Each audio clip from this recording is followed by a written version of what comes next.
Hello everyone, first time మన channel చూస్తుంటే subscribe చేసుకోవడం మర్చిపోద్దు. వీడియోలోకి వెళ్ళినట్లయితే కూతురు శాంపిల్స్ సుమిత్ర గారితో మ్యాచ్ అయ్యాయి అని డాక్టర్ చెప్పడంతో అసలు ఇదేంటి ఎలా సాధ్యం అని చెప్పి పారు జ్యోత్స్న ఇద్దరు షాక్లో అయితే ఉండిపోతారు.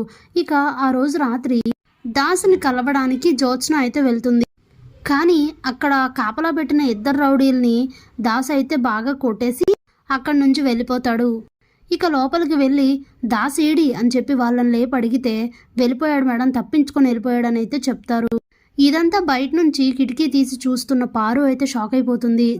కార్తీక్ గాడు దీని గురించి చెప్పిందంతా నిజమే, నా కొడుకుని అంటే దాని కన్న తండ్రిని అదే దాచిపెట్టి ఇన్ని నాటకాలు ఆడుతుందన్నమాట అని అయితే అనుకుంటూ ఉంటుంది. ఇక దాసు తప్పించుకొని వెళ్ళడంతో జ్యోత్స్నకైతే అసలైన టెన్షన్ మొదలవుతుంది. ఏంటి ఇలా జరిగింది, ఇప్పుడు ఎట్నుండి ఎవరికి వెళ్ళి నిజం చెప్పేస్తాడో తెలీదు. ఒకవేళ నాన్నకు కానీ ఇంటికి కానీ వెళ్ళి నిజం చెప్తే పరిస్థితి ఏంటి అని ఆలోచిస్తూ చాలా టెన్షన్ పడుతూ అక్కడి నుంచి అయితే పరిగెడుతుంది జ్యోత్స్న. ఇంతలోనే కార్తీక్ని తీసుకొని శ్రీధర్ అయితే హారిక గారి హాస్పిటల్కి వస్తాడు. హాస్పిటల్కి ఎందుకు వచ్చాం మావయ్య అని అడిగితే రిపోర్ట్స్ విషయంలో నాకు డాక్టర్ గారి మీద అనుమానంగా ఉంది అని అంటాడు దశరథ్. అందుకే తీసుకొచ్చాను అని అంటే అదేంటి అని అంటూ ఉంటే ఏం లేదు పద చెప్తాను అని చెప్పి ఇక హారిక గారి దగ్గరకు వస్తాడు.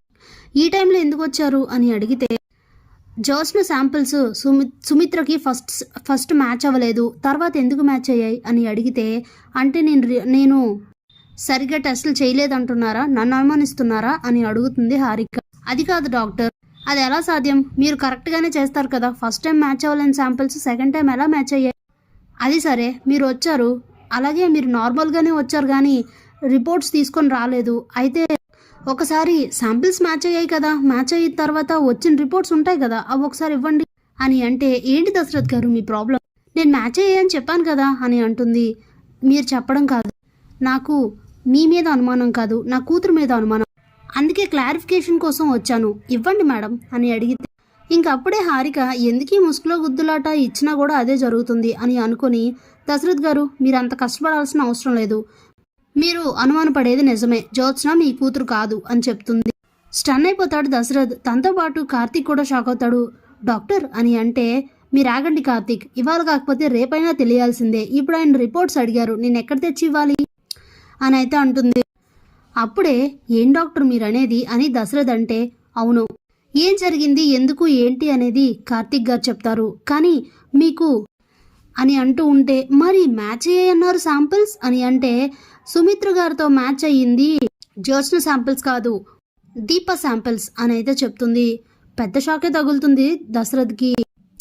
డాక్టర్ అని అంటే అవును, దీప మీ కన్న కూతురు, జరిగింది ఏంటో ఎలానో అంతా తెలుసుకోవాల్సింది కార్తీక్ గారిని అడిగి తెలుసుకోండి అని చెప్తే వెంటనే అక్కడి నుంచి అయితే బయటికి వచ్చి ఏంట్రా డాక్టర్ చెప్పింది నిజమా, దీప నాకన్న కూతురు ఏంటి, అసలు ఏం జరిగింది అని అడిగితే పారిజాతం చేసిన నిర్వాకం మొత్తం చెప్తాడు కార్తీక్.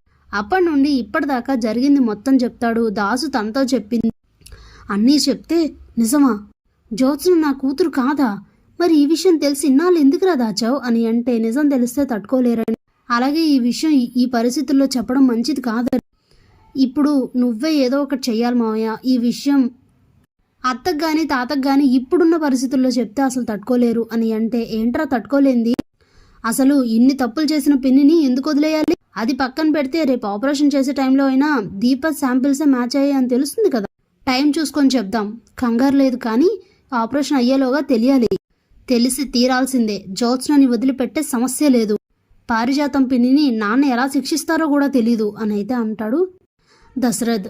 Thanks for watching.